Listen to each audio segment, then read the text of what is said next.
Olá a todos, malta, sejam bem-vindos a mais um fantástico episódio do podcast Motores no Sofá. Eu sou o Gonçalo. Eu sou o Luís. Como habitualmente prometemos que esta conversa não seja um sprint, mas também não é endurance. Fiquem connosco, malta.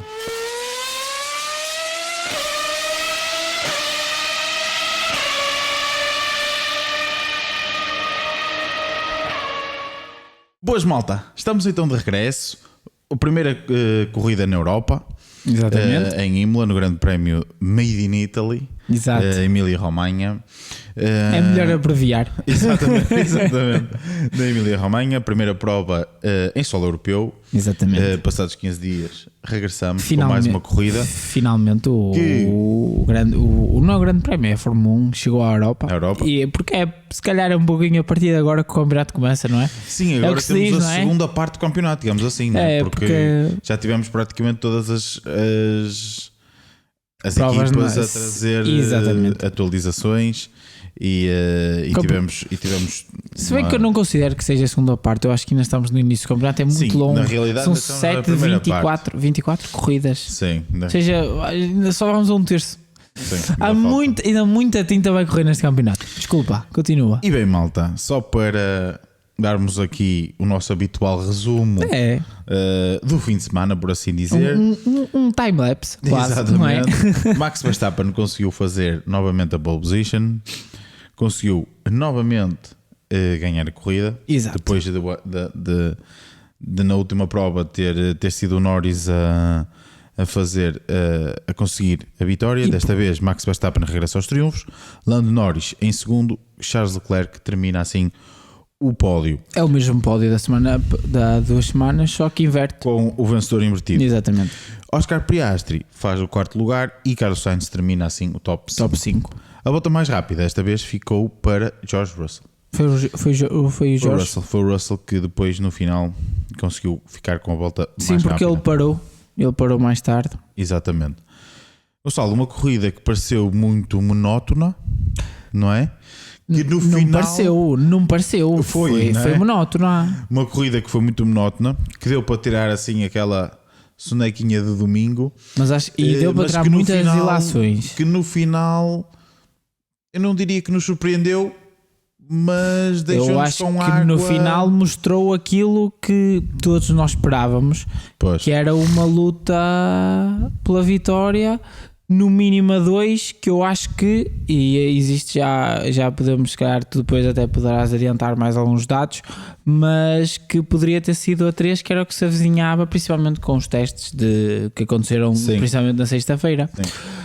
Já sabíamos que aqui a qualificação ia ser um fator muito importante, determinante. E eu acho que foi um bocadinho por aí que não tivemos mais uma vitória laranja.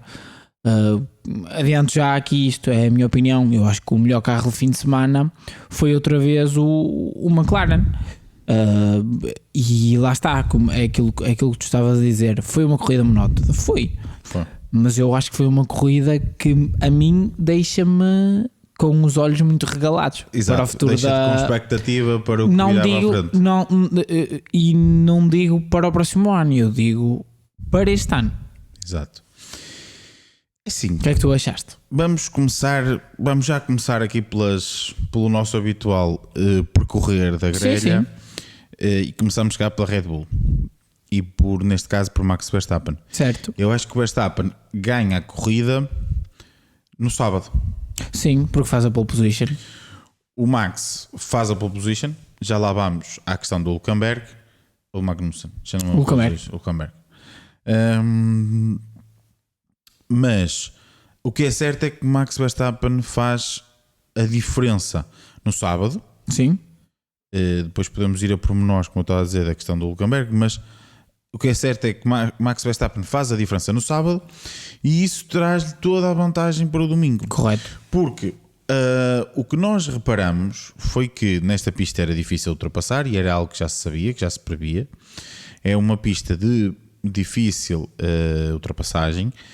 É uma pista que neste caso tinha uma nuance de pneus interessante. Sim.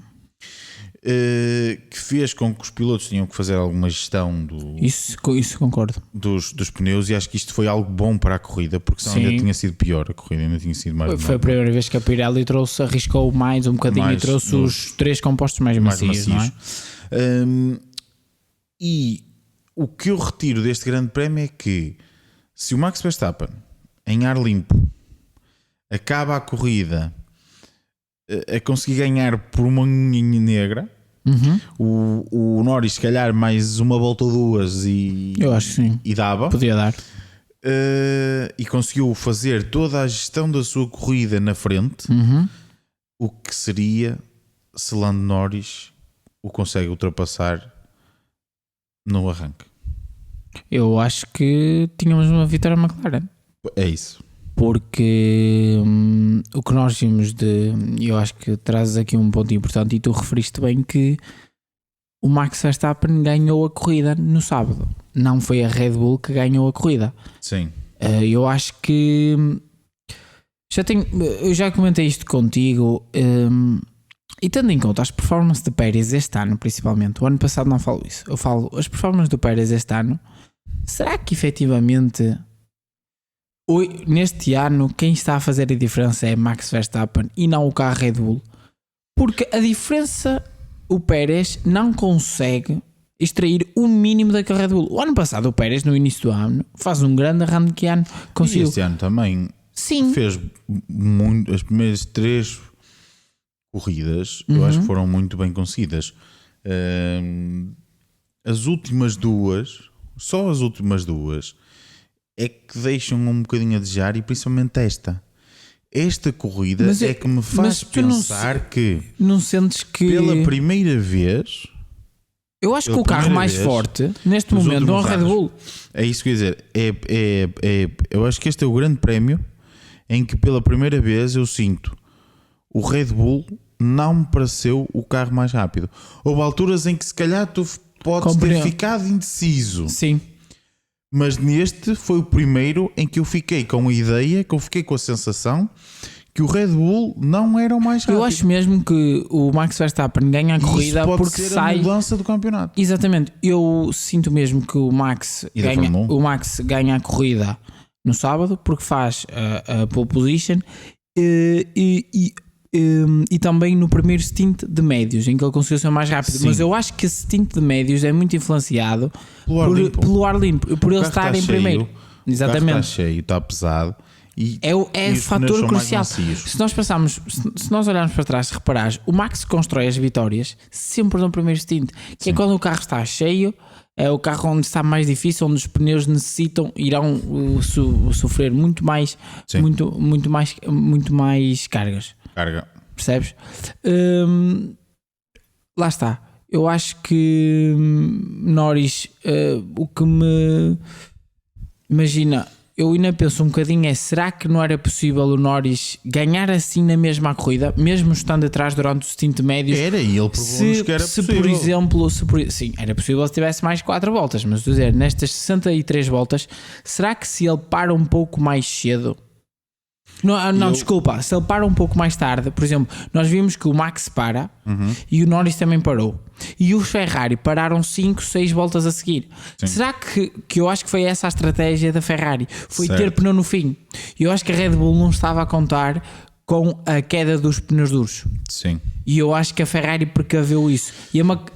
Será que a McLaren, se não para mais tarde com os Red Bull, ao mesmo tempo como aos Ferrari... Acho que estamos a começar a ver um fenómeno muito engraçado, que é, até agora tudo saía bem à Red Bull. Certo. Porque a Red Bull chegava lá, o carro com meia dúzia de ajustes funcionava bem. Correto. Então eles tinham tempo para trabalhar tudo. Exato. E o facto de na sexta-feira o carro não ter funcionado bem, exatamente, e terem de se preocupar em melhorar o carro, que efetivamente conseguiram. Sim. O trabalho de sexta para sábado, como é habitual na Red Bull, foi espetacular, e eles conseguiram sim tornar o carro mais rápido. Em relação aos pneus, se calhar comprometeu-lhes o estudo do pneu. E isso verificou-se.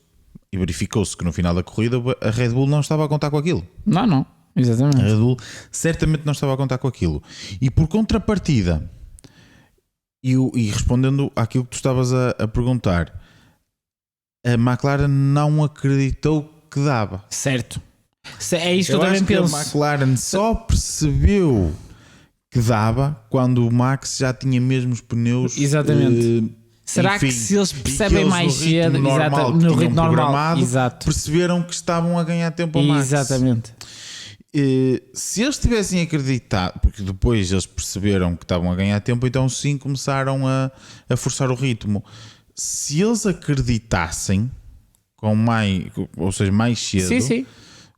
Provavelmente o Norris teria conseguido chegar mais cedo. Porque eu acho que o Norris não tinha algum pneu no final. E se calhar aquele forcing final nas últimas 2 voltas, repara que ele está muito em cima dele e consegue manter-se, ou seja, significa Mas que... Mas notou-se perfeitamente, não sei se vocês viram, que a partir do momento em que o Norris ficou a 2 segundos mais ou menos muito mais difícil do Verstappen, foi muito mais difícil, e notou-se principalmente na primeira chicane a dificuldade que o Norris tinha em colocar a tração, e notava-se que o carro fugia, algo que não lhe acontecia quando estava em ar limpo. Exatamente. E eu acho que foi por aí.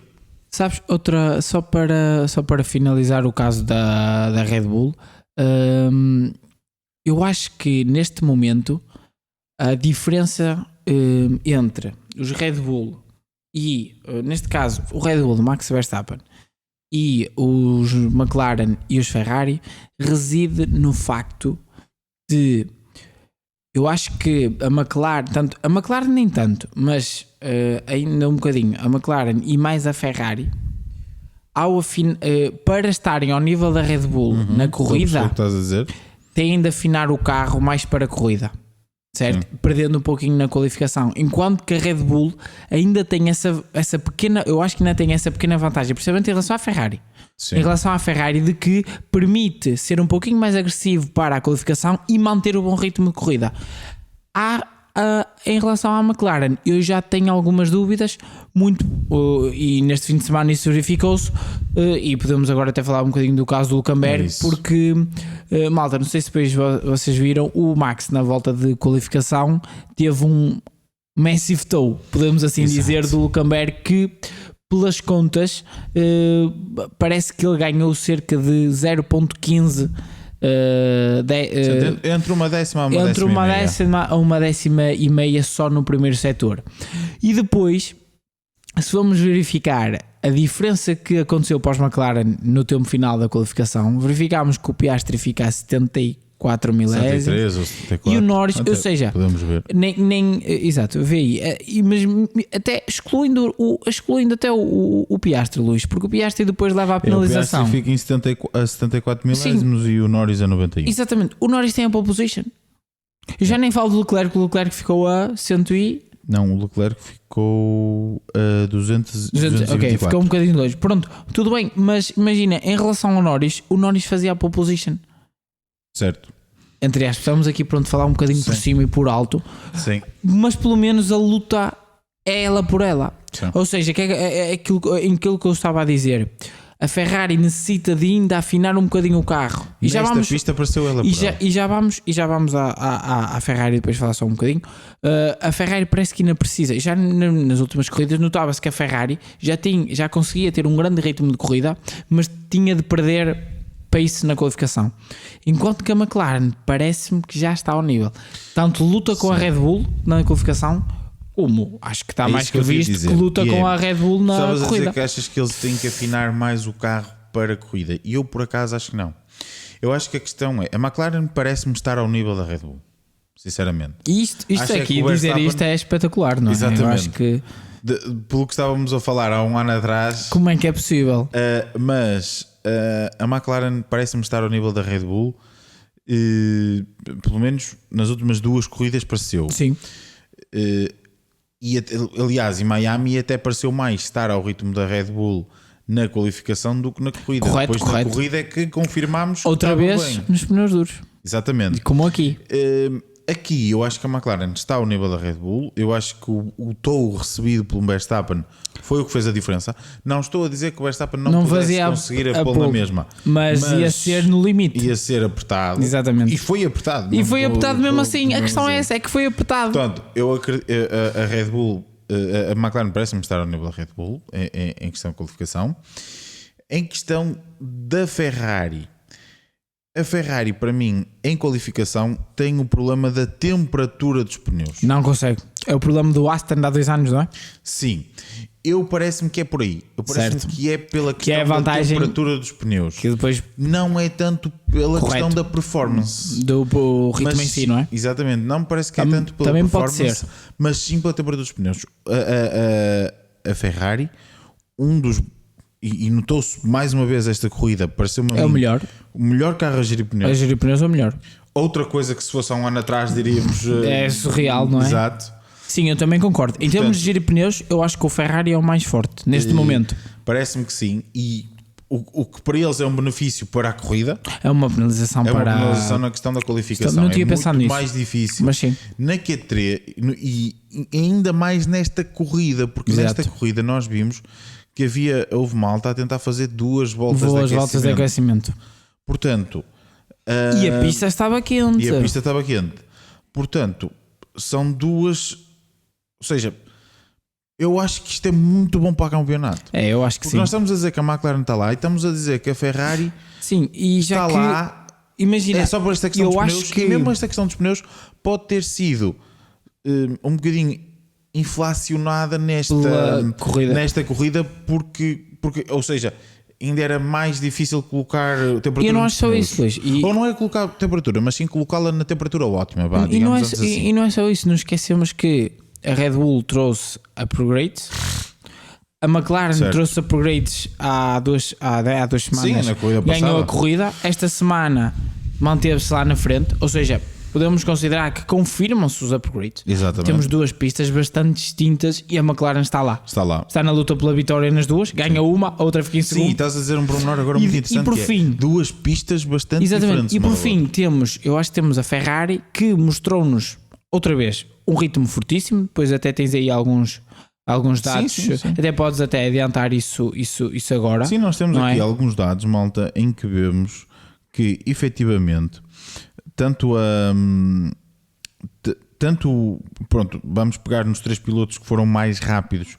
As 3 primeiras equipas. Exato, as 3 primeiras posições. Exatamente. Que é Verstappen, Norris e Leclerc.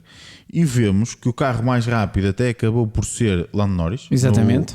Na corrida toda, na média. Na média da corrida, o Lando Norris até acabou por ser mais rápido. O Verstappen ficou a meras 2 centésimas. O que é que são 2 centésimas? É um piscar de olhos, não é? Exato. É surreal. E o Leclerc ficou a 1/10. Não é nada. Estamos a falar em 1 hora e 40 de corrida. Só que eu queria dar também uma nuance que nos passa aqui um bocadinho despercebido. O Russell foi só e fez 3 paragens. Sim, o Russell... Sim. Essa questão é que eu fico aqui na dúvida, porque fez 3 paragens. Fez mais paragens, percebes? Por isso é que a média das voltas é mais perto, mas teve que parar mais vezes para ter mais tempo. Exatamente. Por isso é que eu fico aqui um pouco na dúvida. Mas o Russell fica só a 260, ou seja, 26 centésimos. Mas eu acho que temos de comparar mais com o Hamilton, e com o Hamilton ele ficam mais longe, quase meio segundo. A Mercedes está ali entre os 3 e 5 décimos. Mas achei interessante do ponto de vista em que esta parte do Russell também me deixa interessante. Porquê? Porque quer dizer... Em relação ao Pérez, por exemplo?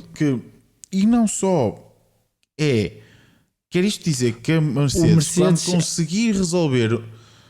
problema dos desgastes de pneus. É um carro rápido. É um problema de Ferrari. É um carro rápido. O problema é que desgasta muito pneu. Mas só para terminar aquilo que eu queria dizer quando falaste do Leclerc, lá está, nós temos os 3 primeiros, 1 hora, quase 2 horas de corrida em 0.1. Isto não é nada, ou seja, e o que eu queria dizer em relação à Ferrari era só mesmo para acabar, em relação à Ferrari, não esquecemos que a Ferrari trouxe hoje, não é? Trouxe este fim de semana os upgrades. Vamos esperar, por exemplo, a McLaren trouxe até num fim de semana em que por norma As equipas nem gostam tanto, mas lá está. Eu acho que a McLaren ter feito a corrida de domingo em Miami ajudou muito a trazer dados já para este fim de semana. Imagina, eles recolheram muitos dados numa corrida e vieram para um fim de semana em que podiam trabalhar esses mesmos dados. Percebes meio a minha ideia? Não é assim tão estapafúrdio, porque já vens com os dados reais de corrida para um fim de semana grande, com treinos. E até que eles tiveram, como foi um fim de semana sprint, tiveram mais dados a recolher. Percebes a minha ideia? Curta, enquanto que tu, ok, que tu gostas dos treinos, e a Ferrari traz neste fim de semana porque tens 3 treinos livres para testar. Sim. Mas não é o real, não estás a competir. Certo. Os primeiros dados reais da Ferrari com este upgrade foram conseguidos hoje. Sim. Na corrida. Percebes a minha ideia? Ou seja, a Ferrari trouxe também este fim de semana os upgrades. Estão ali. Parecem, a 0.1. Ou seja, muito desse tempo se calhar pode ser influenciado, como nós já referimos aqui mesmo, que foi e não é isso em relação ao ar sujo, como aconteceu com o Lando Norris. Sim. O Lando Norris não consegue atacar mais porque tem o ar sujo. É difícil. Ou seja, só mesmo para terminar, eu acho que vamos ter campeonato. Eu não acredito, neste momento eu já acreditava nisso desde o início do ano, tenho vindo a falar aqui várias vezes, mas eu acho mesmo que este campeonato não está nem por perto entrega à Red Bull nem a Max Verstappen, mas nem por Também perto. acho que sim, eu acho que essa é a mensagem que mais retiramos deste fim de semana. É que temos campeonato. Eu acho que temos campeonato. Acho que vamos ter campeonato. Pelo menos a 2 já temos. Sim, eu acho. Mas também queria deixar uma nota que tu, antes de avançarmos para essa questão, um pouco naquilo que tu estavas a falar, que é, nós percebemos nesta corrida novamente que efetivamente o ar sujo já está a contar muito. Correto. Já está a contar mesmo muito. Nós vemos que pilotos como o Piastri e o Sainz... Piastri estava rapidíssimo nesta corrida. Sim, que se viram envolvidos em lutas, mas até tomo mais o caso do Piastri, porque notou-se que o Piastri estava rápido, em que como ficaram naquelas batalhas iniciais entre o Piastri e o Sainz, e depois o Piastri conseguiu passar o Sainz nas boxes, mas como se viram envolvidos ali naquela batalha, já não conseguiram fazer nada. Não. E ainda bem que tocaste aí no Piastri, que eu queria referir que pela segunda corrida consecutiva, não sentes que o Piastri, eu acho que não sentes, é o Piastri de médios, no início da corrida tem sempre muito mais ritmo que o Lando Norris. Já reparaste isto? Sabes o que é que eu acho que é? E depois comparas para os duros e ele perde um pouco de ritmo.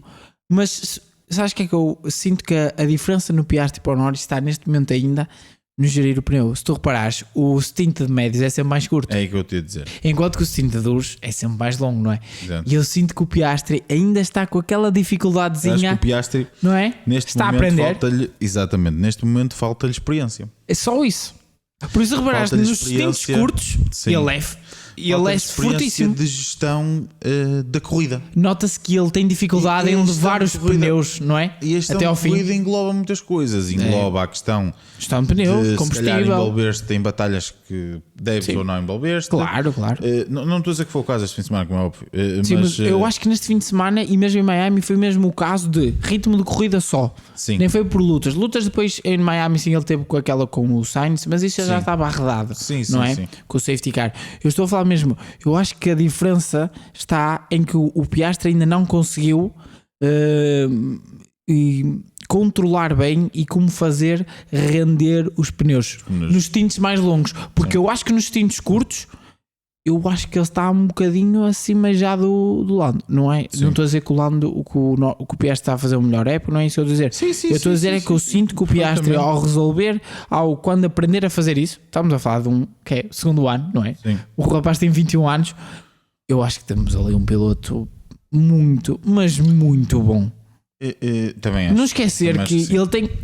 Não esquecer isto. Ele está num bom carro. Ele está num bom carro. O Sérgio Pérez está num Red Bull, num carro que é tricampeão, e ele está num bom carro e está a lutar diretamente com nomes como Carlos Sainz, Charles Leclerc, Lando Norris, Max Verstappen. Sim. Na segunda época. Sim. Eu acho que temos de também dar algum valor. Nota. Sim, dar essa nota, e realmente o que lhe falta é a experiência de corridas. Experiência, totalmente normal. A experiência de corridas. E de experiência ainda vamos falar se calhar mais um piloto à frente. Sim, já falámos aqui, eu acho que essencialmente já falámos um bocadinho desta questão, a questão dos upgrades, etc. Mesmo sim. Os upgrades na Ferrari também funcionaram, parece-me que sim. Vamos ver. Parece-me que para sim. Já? Para já pareceu-me que sim. Ok, que a Ferrari se calhar na corrida deixa-nos um bocadinho a expectativa, ou seja, pelo que vimos nos treinos, ficámos a achar que, ou seja, no sábado e no domingo, em qualificação e em corrida, assim um bocadinho de água na boca, porque a Ferrari prometeu mais nos treinos, mas a verdade é que não dá para fazer mais. Pois, a verdade é muito difícil. Não, e não é só isso, e a verdade é que efetivamente, se nós compararmos os dados do ritmo por volta, se olharmos a qualificação com olhos de ver, etc., a Ferrari está lá. Mas Luís, é isso que nós queremos. Claro que pronto, uma pessoa, e eu sendo um chamado tifosi, né, um adepto a Ferrari, claro que eu não me importava que o Leclerc ou o Sainz fossem campeões das corridas todas, mas eu não sei se gostava disso. Se calhar um ano gostava, mas depois dos anos seguintes não. O que eu quero é a Ferrari estar lá com a McLaren. Mas acima de tudo também dizer, e o que me deixou contente foi, por exemplo, em Miami, sim, notava-se perfeitamente que tanto a McLaren como a Red Bull estavam um step ainda tinham um bocadinho de mais acima da Ferrari. Sim. E aqui não. Não sentiste. E aqui não sentiste isso. Aqui sentiste que se calhar, se a corrida tivesse acontecido de outra forma, poderia a Ferrari também estar lá. Aqui tu sentiste. E isso quer dizer, a meu ver, que os upgrades funcionaram. Agora é uma questão de também lá está, aprender também um bocadinho perceber o que é que a potencialidade dos upgrades, etc. Exatamente. E tanto para finalizar, a Red Bull também trouxe upgrades. A McLaren já está com uma corrida de avanço na interpretação dos seus upgrades, o que é uma vantagem. Temos a Red Bull com este fim de semana estreou um fundo novo. A Ferrari estreou fundo novo, asa traseira nova, suspensão traseira nova, muitas coisas novas. Ou seja, estas duas equipas vão agora interpretar os seus dados e muito provavelmente na próxima corrida, que é já no próximo fim de semana, já vão estar ainda mais fortes, não é? Ou seja, não estamos aqui a arredar a Red Bull nem a Ferrari, não, pelo contrário, a McLaren já usufruiu da vantagem que tinha se calhar de estudar os upgrades para esta corrida. Agora vamos ter a Ferrari e a Red Bull a estudar os seus para as próximas corridas e é uma constante evolução, evolução, e acho que temos campeonato. É isso. Essencialmente é isso que eu acho que levamos desta corrida. Avançando só mais um bocadinho, falar aqui um bocadinho da Mercedes. A Mercedes está aqui verdadeiramente, a meu ver, em terra de ninguém, mas o que é certo é que conseguiram ficar à frente de Sérgio Pérez. Pois é isso, e conseguiram ficar à frente de Sérgio Pérez. O Russell ficou à frente do Pérez fazendo mais uma paragem, mais duas paragens. Sim, parou duas vezes. O Pérez chegou a parar duas vezes? Não, o Pérez parou uma. Só parou uma? Sim. O Russell parou duas. Exatamente, ou seja, e aqui a paragem é muito grande, são 26 segundos. Ou seja, na corrida em si, o Russell foi 26 segundos mais rápido que o Pérez. Sim. Percebes a minha ideia? 26 não, foi mais, porque ainda ficou à frente. Sim, ainda ficou à frente, sim, mas pronto. 8 segundos quase. Sim, que seja, mas pronto. Que seja 26 segundos. Imagina, okay, de que posição partiu o Russell? Foi oitavo, não é? Por acaso estás a fazer uma boa O Pérez foi 11º. Não, o Russell partiu de sexto. Ok. Sexto. E o Hamilton? Sétimo. Partiu de oitavo. Oitavo, por exemplo. E o Hamilton ainda ficou ainda mais frente. Ou seja, imagina... Sim. O Hamilton e o Pérez, nas mesmas paragens, temos o Hamilton a sair de oitavo. Sim. Temos o Pérez a sair 11º. A diferença no grid não é assim tanta para que a diferença seja de quase 20 segundos. Sim. Não é? Ou seja, o que verificamos aqui é que, lá está, a Mercedes consegue sempre no domingo ir melhorando ao longo, e sabes o que é que eu acho? É ao longo da corrida. Sim. Eles parecem que vão interpretando o carro ao longo da corrida. Eu sinceramente eu não consigo decifrar o que se passa. Eu só não consigo perceber é porque é que Eles trocaram de posição? Sim. Não percebi também. O Russell estava à frente do Hamilton e depois a Mercedes mandou para o Russell e, como é óbvio, já foi um bocado em cima. Não, mas eles trocaram de posição antes de parar. Ah, também? Sim, depois de Aqua Minerali, na chicane em cima, eles trocaram de posição. Não sei, se calhar, mas o Hamilton esteve sempre à frente dele durante a corrida. Pode ter sido. E se calhar, como o Hamilton já vinha mais rápido, como o Russell já ia parar e eles para não perder, pode percebes? Pode ter sido um bocadinho por causa disso. Mas já está, eu acho que a Mercedes, eu acho que em relação à Mercedes, vamos falar um bocadinho a seguir de uma coisa que poderá ser isso que está a fazer a diferença. Sim. Já vamos lá, malta. E regra geral também é mais ou menos isto, dar conta que mais uma vez o Tsunoda conseguiu fazer mais um ponto. Pois. Mas desta vez fiquei um pouquinho surpreendido com o nono lugar. Com o nono lugar de Lance Stroll. Também estava Lance Stroll conseguiu fazer acho que também é um bocado o hábito já. A Aston conseguiu fazer sempre uma melhor corrida, certo, do qualificação. Mas não estava à espera de baterem os Vicarb. Mas eu acho que os Vicarb, eu sábado e domingo eu acho que o Tsunoda, até sábado à tarde, o Tsunoda era para mim a surpresa do fim de semana e o que estava à espera de uma corrida bastante boa, mas muito provavelmente foram afetados um bocadinho pela afinação mais agressiva para a qualificação, não é?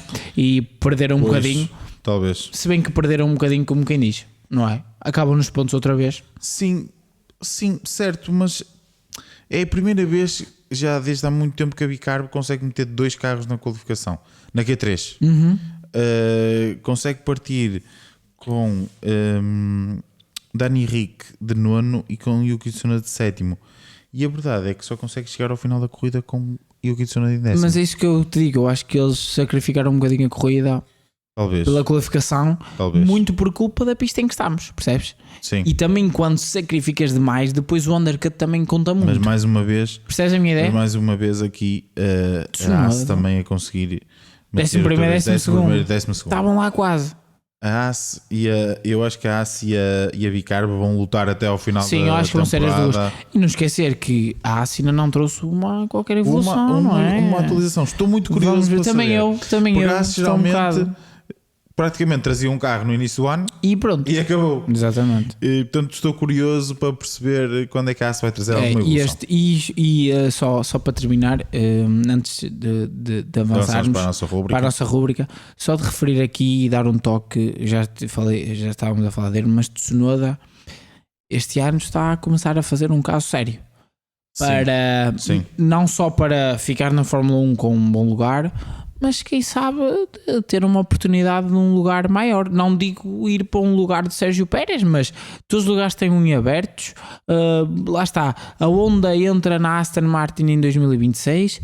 Sabemos que influencia muito ter a Honda gosta de ter sempre um piloto japonês. E se o Tsunoda entregar resultados, não há razão nenhuma para ele se calhar não lutar. Trocar Stroll por Tsunoda? Quem sabe? Achas que o pai deixava? Não sei, Luís. Não sei se a Aramco, a malta da Arábia, se chegar à frente, se calhar com mais dinheiro para comprar a equipa, e o pai Stroll perder um pouco daquela de ser ele o mandão, né? Quase que, percebes a minha ideia? Isso também conta, não é? Neste momento já não é só o Stroll. Sim. O pai Stroll que está lá, né? A Aramco que entrou com muito dinheiro. Percebes a minha ideia?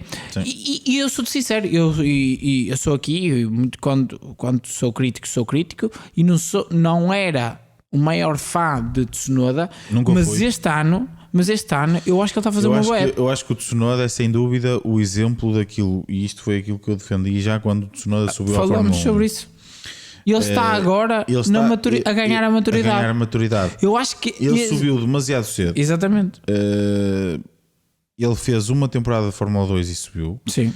E fez uma boa temporada muito boa temporada. Foi em terceiro no campeonato, não no Rookie. Exatamente. Rookie terceiro no campeonato. Mas devia ter ficado mais um ano. É exatamente. E se calhar esse ano e o facto de se calhar nesse For ano os 2 anos lutar pelo campeonato iria fazê-lo ter se calhar outra maturidade e chegar à Fórmula 1 de outra forma. Se calhar esse ano de Fórmula 2 foram os últimos 2 de Fórmula Exatamente. 1. Porque a pressão na Fórmula 1, tens de entregar resultados, é totalmente diferente. Eu acho que este ano é o ano da afirmação de Tsunoda e, na minha opinião, ele ficava mais um ano na Vicar. E eu não sei se para 2026 não tínhamos um piloto japonês num bom lugar, e porque ele tem talento, a questão é essa, e ele mostrou esse talento da Fórmula 2. Vaga, percebes a ideia? Saber se até lá, mas eu acho que com estas performances tem feito muitas tem lugar. Eu confesso tem lugar. Eu confesso na minha opinião, tem lugar. Sim, tem que dar o braço a torcer. Que nunca fui adepto do. Assim, nunca fui muito. O Tsunoda nunca me convenceu muito. Vamos pôr isto desta maneira. E pronto, e tenho que dar o braço a torcer que efetivamente tem feito bons resultados, e temos que o admitir. Sim. Agora aqui, se calhar avançamos para a nossa rúbrica. Exato. A nossa surpresa, confirmação e desilusão. E se calhar começava aqui pela surpresa, que é pronto, é aqui um bocadinho uma surpresa assim, um bocadinho clichê. Certo. Mas é o facto da Red Bull não ser o carro mais rápido. Para mim a surpresa do fim de semana é isto. Certo. É o Red Bull. Concordo 100%. Pela primeira vez nos últimos 2 anos e meio, 3 anos. 2 anos e meio. Sim, porque depois tivemos o primeiro ano, 2022, não é? O primeiro ano do regulamento, eu acho que tínhamos o Ferrari. Portanto, pela primeira vez em 2 anos e meio, a Red Bull não é o carro mais rápido em pista. Exato. Ou pelo menos não é o carro mais rápido aos nossos olhos. Certo. E não é o carro dominador, e não é o carro. Eu acho que calhar, não é o carro impossível não de bater. Não diria, até posso concordar. Que alguém diga que continua a ser o carro mais rápido, mas eu acho que a surpresa é não dominar. É isso. É mais a vitória foi tirada e a vitória não é da Red Bull. A vitória este fim de semana é de Max Verstappen. E essa é que é a grande diferença. E para mim, esta é a surpresa do fim de semana, malta. Certo. Eu também. Tens alguma surpresa? Não, isso. Eu concordo com a 100% contigo. Avançamos para a confirmação. E aqui a confirmação para mim, e acho que concordas nisto, que é a McLaren. Claro. McLaren, tem de ser. Depois de ter feito um fim de semana em Miami que convenceu bastante. Surpreendente. Fez a vitória, conseguiu a vitória, mas acima de tudo foi surpreendente por ter rapidez, por ter tido rapidez. Luís, e surpreendente acima de tudo porque basicamente os upgrades foi tipo, chegou, viu, venceu. Os upgrades da McLaren foram assim. Eles meteram-nos no carro, chegaram, viram, venceram. Exato. E este fim de semana quase que foi outra vez. Chegaram à Europa e quase que ganham. Não ganham porque não acreditaram. Não ganham, exatamente. Não ganham porque não acreditaram. Ou seja, se eles tivessem acreditado, ganhavam. Que grande trabalho da McLaren. Sinceramente, espetacular. A McLaren. E digo-te uma coisa. Muito disto também é de André Seidel. São os dois. Sim, são os dois Andrés. Muito trabalho é do Seidel, mas este último foi do Stoll, e o Stoll tem feito um grande trabalho, se bem que neste momento eu acho que o que se está a verificar, as últimas contratações da McLaren foram cruciais. O Marshall da Red Bull, eu acho que é assim, acho que temos que dar aqui também algum braço a torcer à gestão de Zac Brown, do ponto de vista de tornar a McLaren atrativa, melhor financeiramente, e para conseguir fazer algo que a McLaren já queria fazer desde o início dos anos 2000, que é ter um túnel de vento. Exatamente. E é atrativo. A McLaren deixou de utilizar. Isso é atrativo aos engenheiros. Exatamente. A McLaren já deixou de utilizar. E o monetário também. O túnel de vento da Toyota. Exato. E já utiliza o seu túnel de vento. Ou acho que ainda vão às vezes à Toyota também para compararem com o seu túnel de vento. E eu acho que o investimento que foi feito juntamente com a Dell, que foi um grande parceiro que o Zec conseguiu trazer para a McLaren, com o desenvolvimento do software que eles têm de CFD, que se calhar muito destes resultados pode vir daí, que são coisas que não se falam, mas pode ser daí. Não é pode, Luís. Exatamente. Todo a aerodinâmica do carro é feita lá. Exatamente. Todos os desenvolvimentos conseguidos em CFD e nos programas de fluidos, etc. Acho que isso também tem que se dar valor a isso. Sem dúvida. Também tem que se dar valor a este trabalho do Zec de ter conseguido. Eu já dei o braço a torcer à McLaren a capacidade financeira para fazer este tipo de investimentos. Se no final vai resultar para eles conseguirem ser campeões do mundo, não sei. Que tem resultado para eles estarem cada vez mais perto, sem dúvida, da frente. A vitória já a conseguiram, mas não esquecer, mais perto da frente, com uma equipa cliente. E esse é que é grande feito, percebes? Mas só para... Esse foi o único ponto de falha na gestão de Zé Brown. Eu também acho. Foi não ter conseguido. Eles tinham de fechar. Foi não ter conseguido trazer a Honda ou a Audi para dentro da equipa. Claro que a Audi eles conseguiam, mas perdiam muito. Percebes? Mas só para terminar este caso, e vamos então. É a única depois, falha da gestão de Zé Brown. Eu também acho. Mas só para terminar, antes de irmos à desilusão, para fecharmos também aqui o podcast, malta, só de referir aqui uma coisa. Nós, se reparaste, estamos a ver um crescimento da McLaren e outra vez um ressurgimento da Ferrari, se bem que a Ferrari não sobe e desce, não é? Mas desde 2020 temos visto um crescimento, né? 2020 a Ferrari falhou completamente o carro, lembras-te? Pronto, e temos visto aqui um crescimento contínuo tanto da Ferrari como também da McLaren. E se repararmos, o que é que tem acontecido com o que é que tem ajudado a esse crescimento? E se nós repararmos, quando existe movimentações de grandes engenheiros para essas duas equipas nos últimos anos têm existido muito. E essas duas equipas têm crescido. De onde têm vindo esses novos engenheiros? De duas estruturas. Mercedes e Red Bull. Ou seja, temos de duas estruturas dominadoras. Ou seja, eu acho mesmo que temos de dar valor também ao que foi feito, tanto por Toto Wolff como por Christian Horner, que efetivamente eles tinham uma equipa fenomenal. Percebes a minha ideia onde eu quero chegar? E eu acho que estamos a verificar que, porque nos últimos tempos tem saído muita gente da Mercedes e da Red Bull para a McLaren e Ferrari, e o que estamos a ver é que está a existir uma inversão do domínio, entre aspas. Sim, percebes-me o que eu quero dizer? Temos que puxar também um bocadinho a assa à sardinha, digamos assim, à FIA e à Fórmula 1 com o teto orçamental. Claro, sem dúvida alguma. Se não fosse o teto orçamental, nunca iria acontecer. Todos esses técnicos ficavam lá. Claro, ficavam lá. Quanto é que é mais? É mais X. Onde é que eles estão a pagar? 10 milhões. Ok, estão aqui 12. Exato. E tal, 15, pode ser? Fechado. Exato. Porque, não é? Claro. Porque isso também fazia com que todo o talento ficasse lá dentro. Sempre defendemos isto aqui, não é? O talento ficava todo lá dentro, porque essas equipas, por serem dominadoras, também tinham uma posição de grande vantagem em termos financeiros para conseguir reter todos esses talentos. Luís, e só para acabar, eu acho que o grande resultado do teto orçamental está nos dados que nós apresentámos desta corrida. Exato. Temos McLaren, Ferrari e Red Bull em 1/10. Exato. No final de quase 2 horas de corrida. E não é só isso. Nós queremos mais o quê? Não é? Depois da Red Bull ter tido um avanço enormesco. Ou seja, é possível recuperar.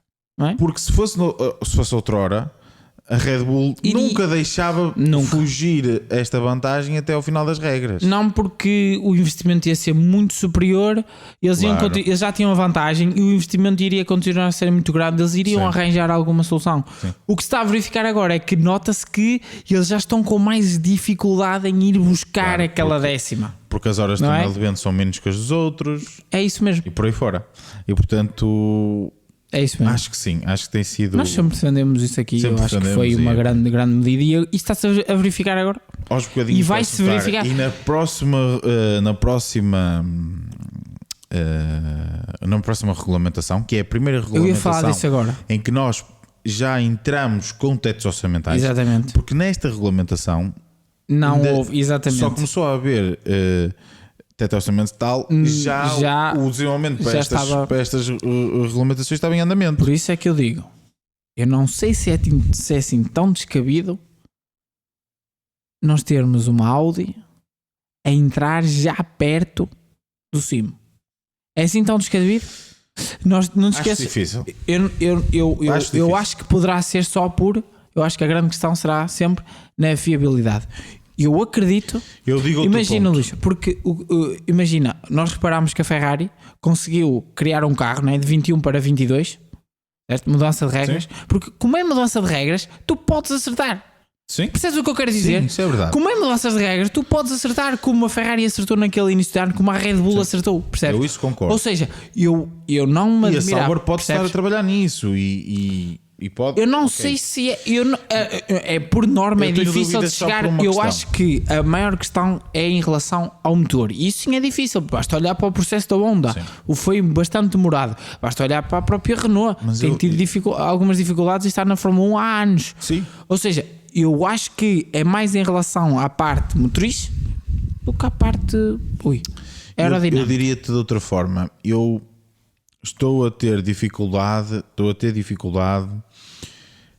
em perceber porque é que ou seja, como é que a Sauber ainda não teve entrada de técnicos de maior nome. Pois, porque estás a assumir que os melhores técnicos do mundo também estão todos na Ferrari, na Red Bull e na Mercedes. Não, eu acho que isto foi um problema que a Sauber sempre teve e se calhar a Audi vai sofrer deste mal que a BMW também sofreu quando comprou na Suíça. Quer estar na Suíça. Muitos técnicos não querem sair de Inglaterra.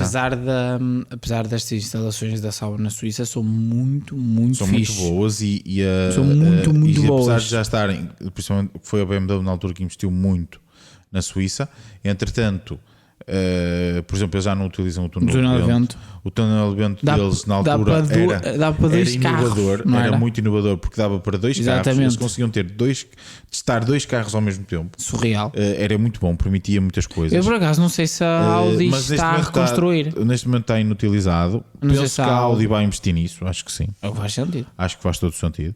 Não acredito que vai investir para ter os dois carros, claro. Mas sim para que tenha o túnel de vento a funcionar. Agora, o que eu também acredito é que o facto de ser na Suíça traga aqui algumas dificuldades à Audi. E eu talvez acredito que seja mais por aí as dificuldades da Audi a conseguirem estar logo na frente. Eu não digo depois, digo logo na frente. Mas vamos ver. Acho que lá está. Isto tudo vai-nos trazer uma época de 2026. Se bem que é diferente tu ires assinar por uma AlphaTauri. Ok, é tipo, eu estou a comparar fora da Inglaterra. Ires assinar por uma AlphaTauri do que ires assinar por uma Audi. Claro. Preciso do casaco, não é? O peso do símbolo. Por isso é totalmente diferente, não é? Por isso é imagina, que eu acho que Mercedes, depois da Audi efetivamente estar na Fórmula 1, é igual à Ferrari. Começar a haver as pessoas vão querer ir para lá. Acho que é diferente. Claro que não é como a Ferrari, mas eu quero comparar em termos de nomes. Sim. Os engenheiros vão para a Ferrari e vão para a Itália. Se a Mercedes não tivesse, ok, que a Mercedes está no Reino Unido, mas eu não tenho dúvidas que se a Mercedes estivesse na Alemanha, os técnicos iam para lá na mesma. É Mercedes. Claro, percebes o que eu quero dizer? Sim, sem dúvida. Vamos avançar para a desilusão também para terminarmos aqui o podcast. E a minha desilusão é. A nossa desilusão é a malta Aston Martin. Exatamente. Aston Martin. Mais um fim de semana, só para contextualizar, fim de semana de Imola, a equipa que trouxe mais upgrades de performance, não de pista. Foram 9 upgrades de performance, ou seja, que é para o futuro. Se dissermos que a McLaren trouxe um carro novo, a Aston Martin trouxe um carro novo. Sim, e a Ferrari também. Foi suspensão, foi fundo, foi asas, foi tudo. Foi tudo. E mais uma vez andaram para trás. A Aston, sempre que traz evoluções durante a época, correto, sempre que a Aston traz evoluções durante a época, dá um passo atrás.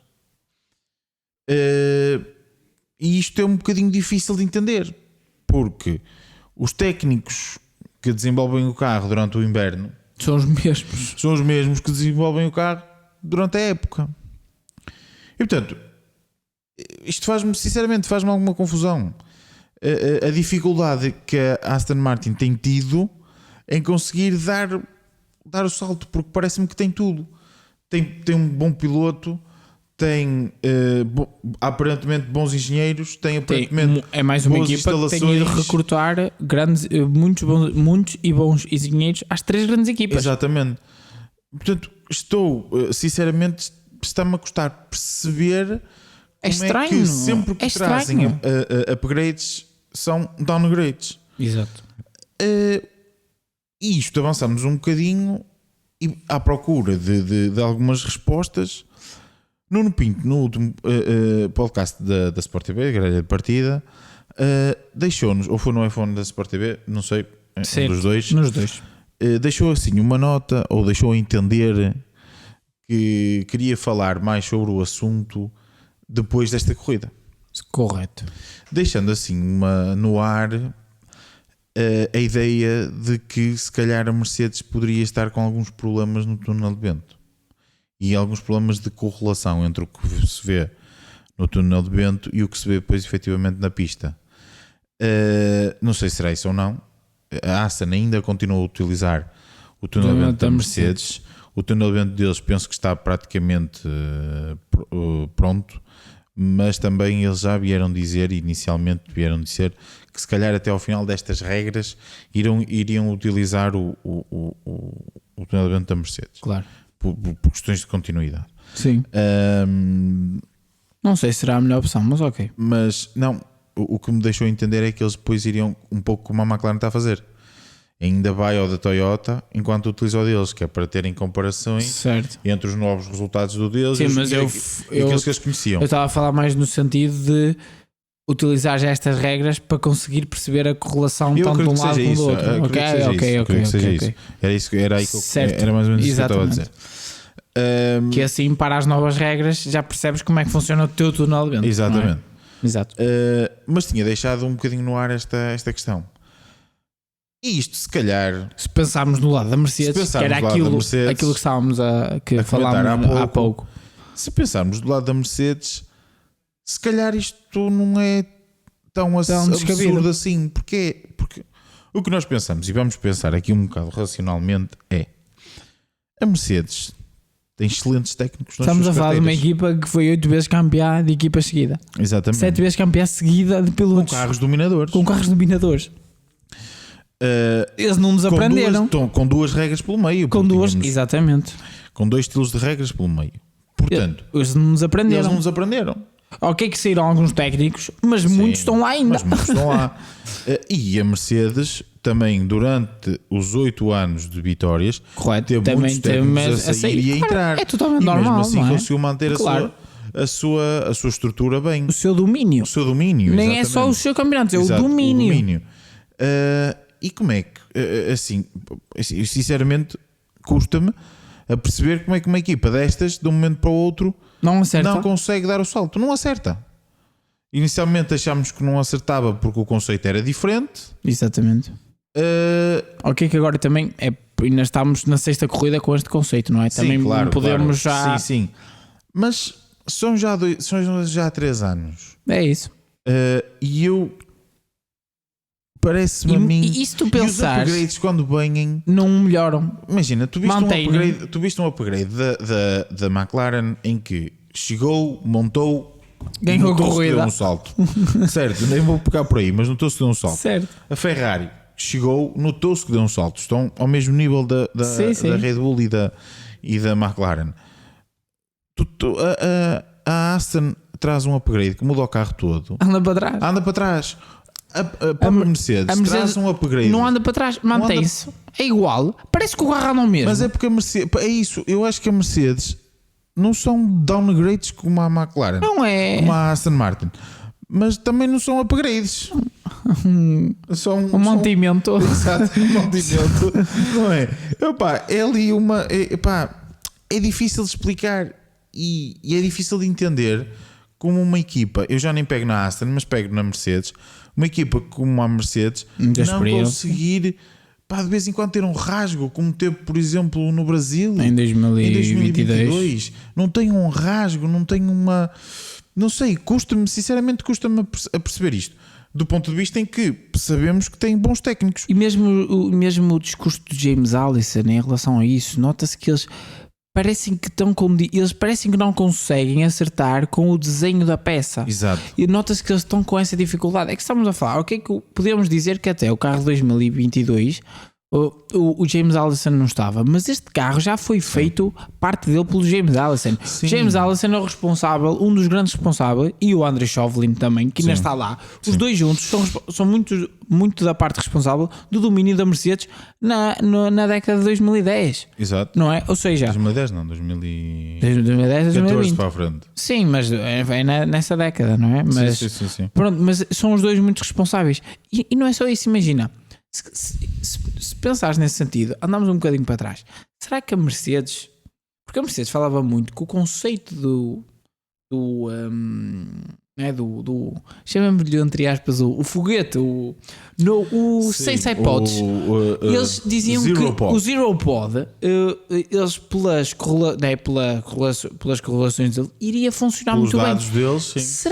Será que eles não foram enganados? De todas as vezes que conseguiam fazer, que o túnel de vento lhes dava dados interessantes, eles diziam: não, que nós agora descobrimos aqui uma coisa. Será que eles não foram por aquele caminho porque o túnel de vento os enganou? Pois é isso justificaria, não é? Isso justificaria a questão do Zero Pod e a insistência no segundo ano, porque notava-se que os pilotos estavam sempre desconfortáveis, os pilotos não gostavam do carro, tinham dificuldade em conduzir o carro, e mesmo assim eles insistiram uma segunda época. Sim. Porque eles chegavam à fábrica, punham aquilo no computador a rolar e aquilo, eles olhavam para lá, isto é bom, isto tem que dar. Isto tem de dar. Tem que dar. O que é que estamos aqui a fazer mal? Até é um bocado até começas a duvidar da competência do piloto. Não, pois, exato. Ele é que não pode. Não é? Porque pelo que eles falavam, a diferença era mesmo grande entre a corrida e o que eles viam na fábrica e a potencialidade. Ou seja, eu acho que é algo bastante interessante e poderia justificar muitas das escolhas, tanto da Mercedes e muito do como que tem acontecido nos últimos campeonatos, tanto da Mercedes como da Aston Martin. Sim, porque efetivamente eu confesso que começo a ter aqui algumas dificuldades em perceber o que é que se passa com a Aston Martin e com a Mercedes e o porquê de eles não conseguirem dar o salto. Nós estamos a ver a McLaren que conseguiu estar lá na frente, conseguiu, sendo que o ano passado, no início do ano, estava há um ano, exato, em último classificado. Há um ano estava em último. Exato, e portanto na corrida em que ganhou este ano estava em último no ano passado, não é? Portanto, se a McLaren conseguiu dar este salto, mas acho que é um tema bastante interessante. Também deu o salto por mérito deles, não é? Claro. Não, óbvio, mérito deles, mas e aqui não dizemos que a Aston ou que a Mercedes teriam que conseguir fazer a mesma coisa, mas que paulatinamente conseguissem se aproximar. E aqui parece o contrário, parece que tanto a Mercedes como a Aston estão cada vez a ficar mais longe do grupo da frente. E esta questão do túnel de vento ajudaria a explicar muita coisa. Ajudaria a explicar muita coisa. Bem, Gonçalo, acho que chegamos ao final de mais um episódio, um episódio aqui do nosso podcast Motores no Sofá. Exatamente. Para a semana, nova corrida. Desta vez não temos nenhum fim de semana de pausa. E acima de tudo é o maior fim de semana de corridas. O maior domingo de corridas do ano. Começamos pela, entre aspas, nos Estados Unidos é pela manhã, mas aqui no nosso território começámos aqui assim no início da tarde com a corrida da Fórmula 1 no Grande Prémio do Mónaco, sempre apetecível, sendo que o apogeu do fim de semana é sem dúvida a qualificação, malta. Sim. Não percam a qualificação porque dá imagens e são vertiginosas mesmo. E depois pela tarde dentro temos a mítica Indianapolis 500, não é? As 500 milhas de Indianapolis, está sempre corridas fenomenais. Fantásticas. E depois pela madrugada dentro teremos então também a Coca-Cola 600, não é? 600. Uma das grandes, se não a par da Daytona 500, não é? Sim. A outra grande corrida da temporada da NASCAR. E pelo meio ainda teremos também o MotoGP, o nosso grande Miguel. Qual é o grande prémio? Acho que é Barcelona. Catalunha. É Catalunha. Eu não tenho, estou sem, não tenho a ideia, mas presumo que seja Catalunha. É Catalunha. Não é? Tanto malta mesmo. E Catalunha, um fim de semana, uma pista em que o Miguel o ano passado faz quarto lugar. Foi a melhor corrida da temporada do Miguel. Ficou a Aprilia, ficou segundo, terceiro, quarto. Lembras-te? Acho que foi isso. Sim, acho que foi. Acho que foi isso, ou ficar as três ali nos 4 primeiros lugares, acho eu. Tenho essa ideia, não tenho a certeza, mas sei que o Miguel ficou lá na frente. E vamos ver se o Miguel consegue fazer outro grande resultado. Tem vindo a melhorar. Miguel. Sim. Nota-se que tem havido alguma... ultimamente tem tido... Nota-se que o Miguel também sofreu um pouco de naqueles inícios ter tido todas aquelas quedas e não conseguiu aprender efetivamente a Aprilia, não conseguiu ter... E agora saltou para a Aprilia 24. De 22 para 24. Exatamente. Mas está aqui com algumas adaptações, mas paulatinamente. Mas em corrida tem estado cada vez melhor. Tem tido sempre um azarzito ou outro que não o tem permitido se calhar ter tido outros resultados. Mas a performance dele acho que tem está sido a começar boa. A ficar lá. Os resultados vão chegar. Eu acredito que os resultados vão chegar, por isso, malta, acho que melhor domingo que este, acho que não... É mesmo, malta. É ligar a televisão, sentar no sofá, umas pipocas ou uns amendoizinhos e uma cervejinha, não é? Exatamente. Uns termosos e aproveitar, porque vai ser sem dúvida um grande fim de semana. E passado pouco tempo depois teremos também outro grande fim de semana, Le Mans, ou seja, isto é quase como um aperitivo. Exato, estamos aqui a chegar ao verão e já estamos aqui a as grandes corridas do ano. Por isso, malta, tenham uma boa semana. Boa semana, malta.